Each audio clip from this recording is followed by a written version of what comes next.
दोस्तों, आज मैं जिस मूवी को एक्सप्लेन करने वाला हूँ, इस मूवी का नाम है स्कार। ये मूवी 2007 में रिलीज हुई थी और ये एक बहुत ही स्लैशर मूवी है। इस मूवी के एंड में कुछ ऐसा होता है जिसके बारे में आपने बिल्कुल भी नहीं सोचा होगा। तो मैं आपसे रिक्वेस्ट करूंगा कि वीडियो को एंड तक जरूर देखें। इस मूवी की शुरुआत में हम जॉन बोरोज नाम की एक लड़की को जॉगिंग करते हुए देखते हैं। जॉगिंग करते हुए उसे अपने पास्ट की कुछ हॉरिफिक चीजें याद आ रही थी, जहाँ पर एक लड़की को कोई किलर काट रहा था या फिर उसे टॉर्चर कर रहा था। और साथ में जॉन ये सारी चीजें देख रही थी क्योंकि उसे भी वहाँ पर बांध के रखा गया था। उस किलर का दिया हुआ स्कार अभी भी उसके चेहरे पर था और यही स्कार जॉन को उस खौफनाक दिन की याद दिलाती थी। फिर हमें कुछ न्यूज़पेपर की कटिंग्स दिखाई जा रही थी, जहाँ पर किसी गुमनाम किलर के बारे में लिखा था, जो कि लोगों को टॉर्चर करके उनका मर्डर कर दिया करता था। और जॉन इकलौती ऐसी लड़की थी जो कि उस किलर से बच के जिंदा वापस आई थी। दूसरी तरफ जॉन अपने भाई जेफ को कॉल करती है। उसका भाई एक पुलिस ऑफिसर था और उसका भाई उससे कहता है कि ओलंपिया तुम्हें कॉल करेगा, और दोनों कुछ बातें करके फोन को काट देते हैं। तभी एक कार को ट्रैफिक सिग्नल तोड़ता देख जेफ उस गाड़ी का पीछा करता है और उस गाड़ी में सेंड्रा और ओलंपिया नाम की दो लड़कियां थी। जेफ उन दोनों लड़कियों को पहचानता था और इसीलिए वो उनकी गाड़ी पर कोई फाइन नहीं लगाता है। और यहाँ पर हम देखते हैं कि ओलंपिया जेफ की ही बेटी है। जेफ ओलंपिया को घर जाने का बोलता है क्योंकि जॉन यानी कि उसकी आंटी उनके घर आने वाली थी। जॉन बहुत सालों के बाद में अपने होम टाउन आई हुई थी और वो अपने होम टाउन आने के बाद में सुजैन के कब्र पर फूल चढ़ाने के लिए जाती है, जिससे कि उसे कुछ सालों की बातें भी याद आती है। वो और सुजैन एक रात को एक कब्रिस्तान में स्मोक और ड्रिंक करके बातें कर रहे थे। तब जॉन और सुजैन दोनों टीनेजर थे। उनको वहाँ पर एक घर दिखता है। फिर जॉन सुजैन को उस घर पर ले जाने के लिए जिद करती है। सुजैन पहले थोड़ा मना करती है, लेकिन बाद में वो भी उस घर की तरफ जाने लगती है। ये घर किसी बिशप नाम के एक आदमी था और वो दोनों घर के अंदर ही जा रही थी कि तभी वहाँ पर बिशप आ जाता है और उनको अंदर आने के लिए इनवाइट करता है। वे दोनों बिना सोचे समझे घर के अंदर चली जाती है। जॉन को चोट आई हुई थी तो बिशप उन चोटों पर बर्फ लगाता है। फिर बिशप उन्हें चाय पिलाकर उनसे कुछ बातें करने लगता है। वो उनसे उनके घर और उनके बॉयफ्रेंड के बारे में भी पूछता है। बिशप फिर सुजैन को किसी काम के लिए मदद करने के लिए किसी रूम में ले जाता है। सुजैन भी उसके साथ में अकेले ही रूम में चली जाती है। सीन यहीं पर कट होता है और कहानी फिर से प्रेजेंट टाइम में आती है, जहाँ पर जॉन को ये सब बातें याद आ रही थी। उस कब्रिस्तान में एक काम करने वाला आदमी था, जिसे देखकर जॉन जल्दी से वहाँ से चली जाती है। ये कहानी फिर हमें जेफ के घर की तरफ दिखाई जाती है, जहाँ पर जॉन भी आई हुई थी।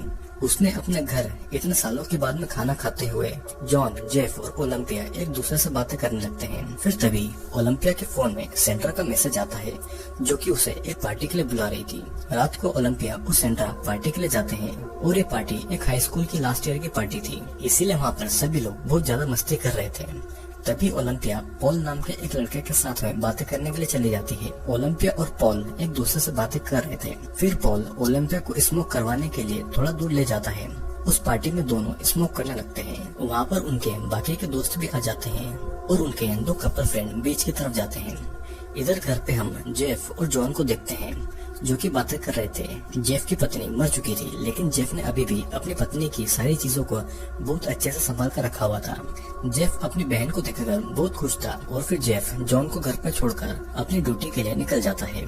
जॉन को फिर से वही सारी बातें, वही टॉर्चर याद आ रहे थे। हम फिर से फ्लैशबैक को देखते हैं, जहाँ पर सुजैन के बिशप के साथ एक अलग रूम जाने के बाद में जॉन वहाँ की चीजों को देखने लगती है। तभी वहाँ पर बिशप आ जाता है।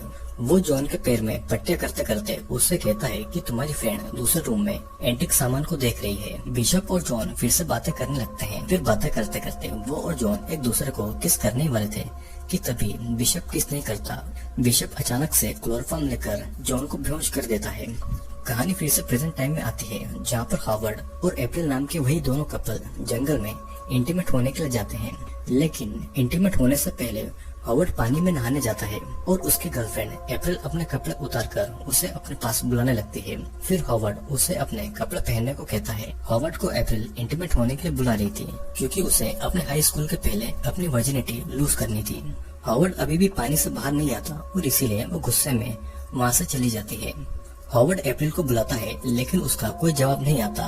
वो अप्रैल को बुलाने के लिए उस कार के पास में जाता है, लेकिन वो कार में भी नहीं थी। अब फिर अगली सुबह हम एक फिशिंग कंपटीशन को देखते हैं, जहाँ पर वे सारे हाई स्कूल के स्टूडेंट्स आए हुए थे। वहाँ पर ओलंपिया, पॉल और सेंड्रा भी आई हुई थी, लेकिन वहाँ पर उन्हें अप्रैल और हावर्ड दोनों नहीं दिखाई दे रहे थे। वे लोग बातें कर ही रहे थे कि तभी वहाँ जेफ और जॉन भी आ जाते हैं कंपटीशन को देखने के लिए। पॉल उन्हें अपने डैड से मिलवाता है, जो कि एक ऑफिसर थे, और फिर तभी प्रिंसिपल कंपटीशन का विनर अनाउंस करती है। वे सभी काफी ज्यादा खुश थे, और इसके बाद में सभी हाई स्कूल के बच्चे लेक के अंदर उतर जाते हैं। वे सभी लेक के अंदर मस्ती कर रहे थे, और तभी अचानक से पॉल से एक डेथ बॉडी टकरा जाती है, और उसकी बॉडी पर हर जगह कटे हुए निशान लगे हुए थे। और तो और अप्रैल की बॉडी पर कोई भी कपड़ा नहीं था, मतलब कि उसकी पूरी बॉडी ही नेकेड थी।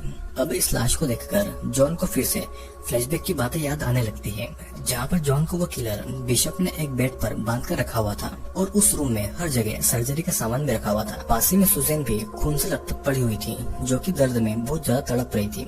वहाँ पर बिशप फिर एक लाश को लेकर आता है, और वो उस लाश के अंदर वैक्यूम क्लीनर डाल के उस लाश के अंदर का सारा मांस खींच रहा था। और ये सब जॉन और सुजैन देख रही थी।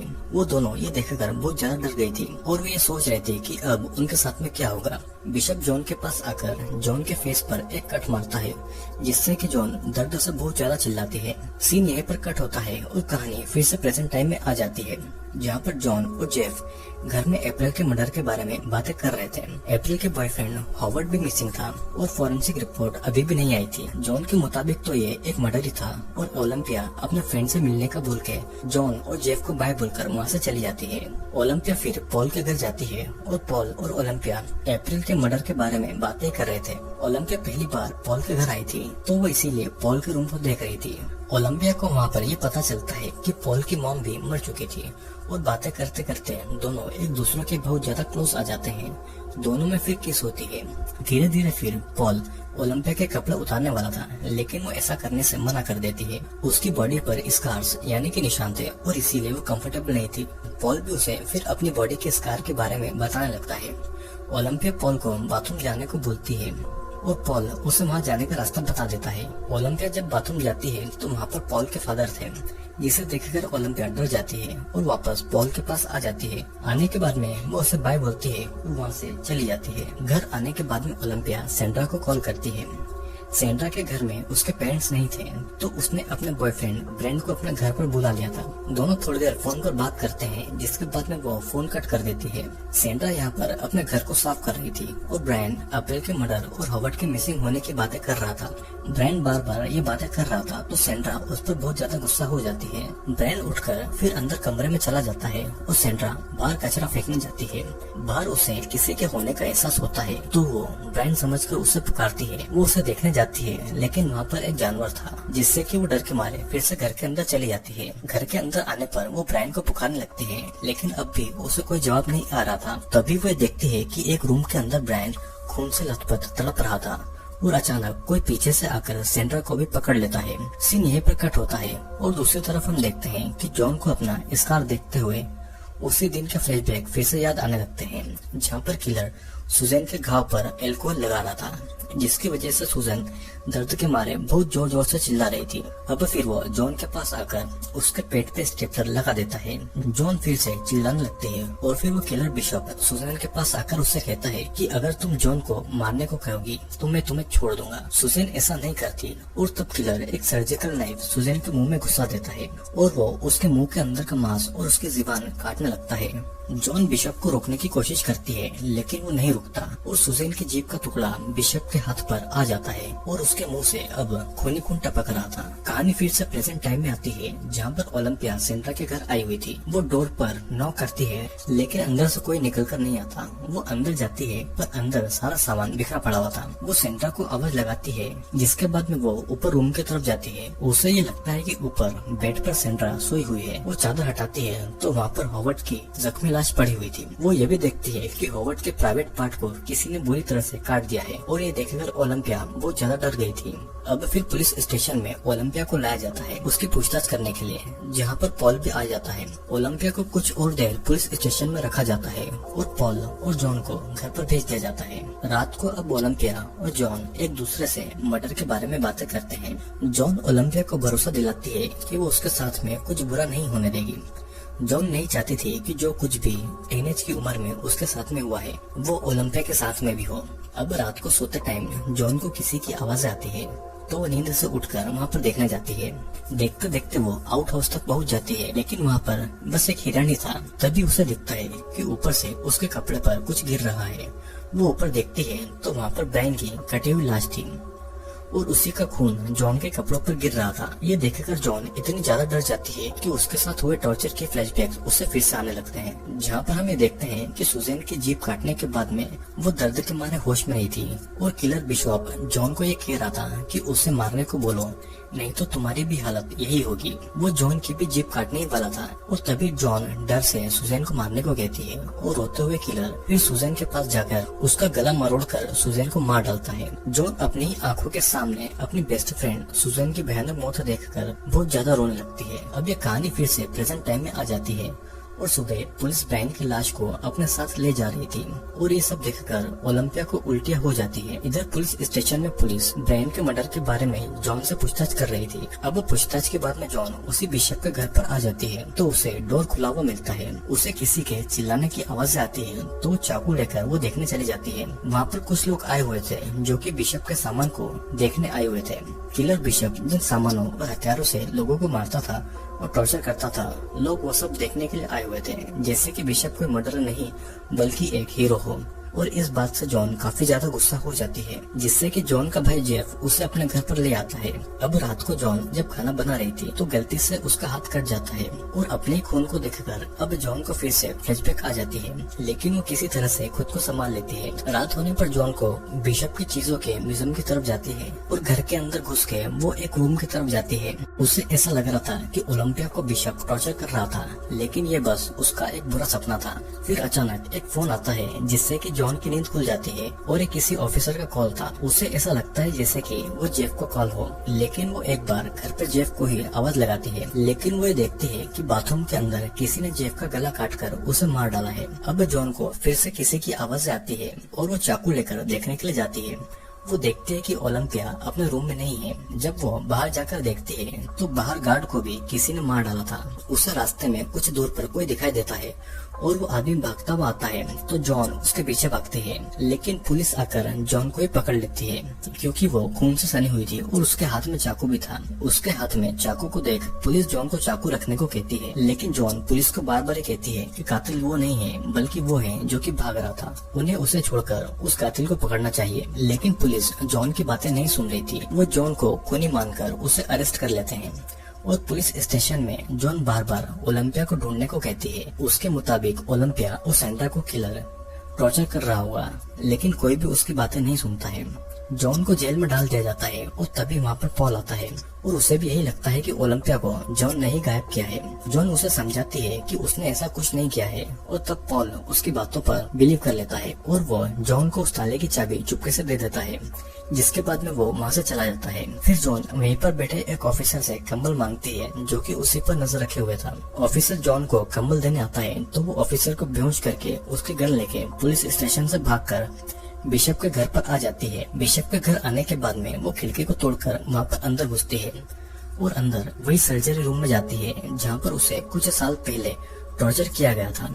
वहाँ पर उस म्यूजियम के ओनर की लाश पड़ी हुई थी जिसे किसी ने बुरी तरह से मार दिया था और ये सब देखकर जॉन को फिर से फ्लैशबैक आ जाते हैं। हम देखते हैं कि जब सुजैन मर चुकी थी तो जॉन खुद को बचाने के लिए धीरे धीरे अपने हाथ की रस्सी को एक ब्लेड से काट लिया था और बिशप का ध्यान उस पर नहीं था। जॉन फिर खुद को आजाद करने के बाद में चुपके से एक कांच की बोतल को अपने हाथ में लेती है और बिशप के सिर पर मार देती है। वो एक कांच के टुकड़े को बिशप को मारने वाली थी, लेकिन बिशप उसका हाथ पकड़ लेता है और वो जॉन का गला दबाने लगता है। जॉन फिर उसी वैक्यूम क्लीनर को बिशप के पेट में घुसाती है और बिशप के पेट का सारा मांस गलकर एक बोतल में चला जाता है। बिशप दर्द के मारे चिल्लाता है और तभी बिशप वहीं पर मारा जाता है और इसी तरह जॉन वहाँ से बचकर भाग निकलती है। अब प्रेजेंट टाइम में वो पूरे घर में बिशप को ढूंढ रही थी और उसे एक आदमी दिखाई देता है। वो उसका पीछा करके जंगल की तरफ जाती है और भागते भागते जॉन एक घर की तरफ आ जाती है तो वहाँ पर उसे एक बेसमेंट के अंदर जाने का डोर दिखाई देता है, जिससे कि वो नीचे जाती है तो वहाँ पर उसे ओलंपिया, पॉल और सेंड्रा मिलते हैं। जॉन ओलंपिया को खोलने ही वाली थी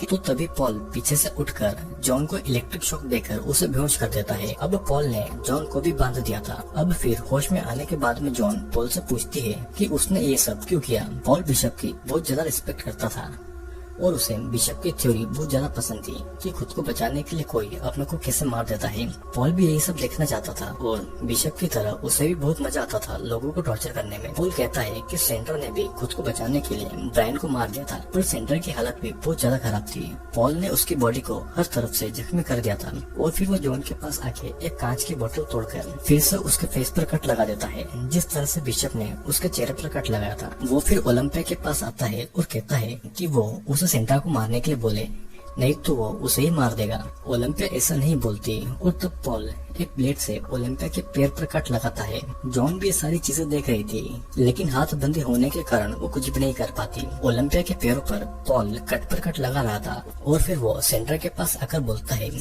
कि वो ओलंपिया को मारने के लिए बोले, लेकिन सेंड्रा उसे ऐसा नहीं बोलती और फिर वो उसी ब्लेड को सेंड्रा के सर पर कट मारने लगता है। सेंड्रा भी अब दर्द के मारे चिल्लाती है और फिर वो उसके बालों को उखाड़ने लगता है। पॉल फिर अब ओलंपिया के पास आके फिर से सेंड्रा को मारने के लिए कहता है, लेकिन जॉन और सेंड्रा उसे ऐसा बोलने के लिए मना कर रही थी क्योंकि पॉल यही चाहता था कि अपने ही किसी अपने को मारे खुद को बचाने के लिए। ओलंपिया नहीं बोलती है तो पॉल ओलंपिया के सर पर एक कट मारता है, जिससे कि वो दर्द सहन नहीं कर पाती और वो सेंड्रा को मारने के लिए कह देती है। ये सब सुनकर सेंड्रा बहुत ज्यादा रोती है कि उसकी फ्रेंड ओलंपिया ने उसे मारने के लिए बोल दिया। अब फिर पॉल एक सुपर ग्लू को सेंड्रा के मुंह में डालता है और उसके मुंह पर एक कपड़े को चिपका देता है, जिससे कि उसे अब सांस नहीं मिल पा रही थी और ऑक्सीजन की कमी की वजह से सेंड्रा वहीं पर मारी जाती है।